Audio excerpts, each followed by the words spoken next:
রুহের জগতে আল্লাহ তাআলা এরকম বিশাল রুহের জগতে কনফারেন্স করে একটা কভেনেন্ট করেছিলেন, চুক্তি আমাদের সাথে। তিনি জিজ্ঞেস করেছিলেন, আলাস্তু বিরাব্বিকুম, আলাস্তু বিরাব্বিকুম, আমি কি তোমাদের রব নই?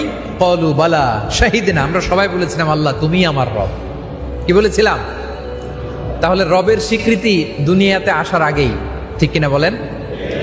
রুহের জগতে তিনি যে আমাদের রব, ওই রুবুবিয়াতের সাথে আমাদেরকে পরিচয় করে দিয়েছে কে? এই জন্য দেখবেন দুনিয়াতে আসার পরে কেউ যদি অমুসলিমও হয়, হিন্দুও হয়, বৌদ্ধও হয়, নাস্তিকও হয়, তার সামনে ইসলামকে যদি সুন্দরভাবে প্রেজেন্ট করা যায়, সে ইসলাম কবুল করে ফেলে। পশ্চিমা বিশ্বে দেখা যায় আধা ঘন্টার ছোট্ট একটা দাওয়া সেশন করলে ওই জায়গার মধ্যে দাঁড়িয়ে অনেক খ্রিস্টান পড়তেছে আশহাদু আল্লা ইলাহা ইল্লাল্লাহ ওয়া আশহাদু আন্না মুহাম্মাদুর রাসূলুল্লাহ। কারণ কি? এত দ্রুত কনভিন্স হয়ে যায় কেন? এর কারণ রুহের জগতে ইসলামের সাথে, রবের সাথে সে পরিচিত হয়ে এসেছিল।